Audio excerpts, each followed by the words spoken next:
Que représente la muraille? La muraille de Jérusalem est une figure de Christ. Tout d'abord, à la vue du ciel, à la lumière du ciel, aux yeux du ciel. Comment est Christ du point de vue du ciel? C'est toujours là le point de départ de toute évaluation ou de tout jugement. La muraille est également une figure de Christ tel qu'il est présenté au monde, et puis au royaume de Satan, aux forces hostiles. C'est Christ dans ces trois aspects extérieurs, à l'égard du ciel, à l'égard du monde, à l'égard des forces du mal. Ils sont tous très intéressés par cette muraille. Vous pouvez le constater dans le livre de Néhémie. Le ciel est très intéressé par cette muraille. C'est là où nous commençons. Dieu agit, et c'est une grande chose quand la muraille est achevée. Et toutes ces forces hostiles étaient tellement furieuses que Néhémie puisse dire que cette œuvre était de Dieu, et elles furent contraintes de l'admettre. Dieu était intéressé, le ciel était intéressé, c'était quelque chose considéré à la lumière du ciel. Puis, quant au monde, la muraille avait son témoignage propre, sa propre déclaration. Nous ne nous arrêterons pas sur cela pour l'instant. En ce qui concerne le royaume de Satan, il est très clair que ce royaume était intensément intéressé. Nous occuperons probablement plus tard presque entièrement de cet aspect quand nous en viendrons à la guerre. Mais ensuite, il y avait un quatrième aspect, à savoir ce que signifie la muraille pour le peuple même du Seigneur.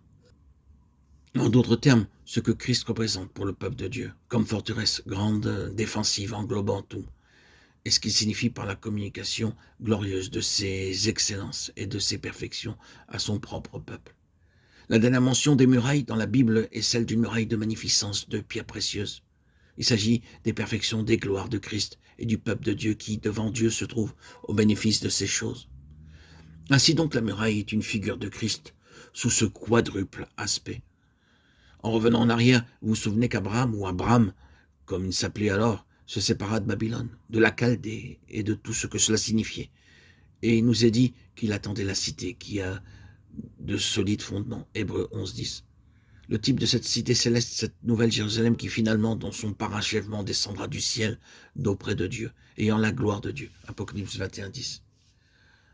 La vision d'Abraham d'une cité était le type de cette Jérusalem céleste. Ces deux cités, Babylone et Jérusalem, ont toujours été en conflit. Quand le peuple du Seigneur a décliné de ses conceptions et intentions glorieuses concernant Jérusalem, la seule alternative pour eux fut Babylone, la chose fausse de laquelle Dieu les avait appelés à sortir, dans la personne même de leur père, Abraham. Ils retournèrent dans ce dont ils avaient été séparés en Abraham. Le Seigneur leur permit de goûter cela, et pour beaucoup parmi eux, le goût fut amer. Ils furent heureux de retourner à Jérusalem à n'importe quel prix, quoi qu'ait pu être Jérusalem à l'époque. Or, quand le Seigneur Jésus vint, il fit deux choses. Il répudia le monde comme étant représenté par Babylone, le faux royaume, et il répudia la Jérusalem terrestre parce qu'elle n'exprimait plus la pensée divine. Et il rassembla en lui-même toutes ses pensées divines quant à ce que la cité était destinée à représenter. Personnellement, il ne prit pas seulement la place du temple, mais aussi celle de Jérusalem de façon spirituelle. Il était et est l'incarnation de toutes les pensées de Dieu à l'égard de cette cité entourée et déclinée, délinée par la muraille. De sorte que si nous faisons des recherches sur ce que signifie cette muraille et cette cité, nous n'étudierons pas simplement un thème ou quelques objets, nous serons appelés à contempler le Seigneur Jésus lui-même.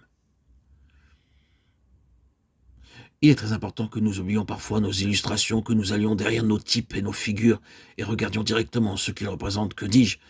Celui qu'ils représentent. Un critique de Francis Thompson, le poète qui écrivit The Hound of Heaven, disait que vous ne pourriez voir son paysage à cause de sa mer écumante de métaphores.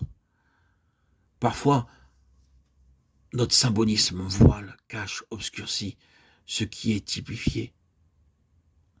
J'espère que tandis que nous parlons de la muraille et de Néhémie, nous ne tomberons pas dans ce piège. Mes frères et sœurs en Christ, que nos yeux voient constamment à travers Néhémie et la muraille celui qui est réellement le seul en vue, Christ.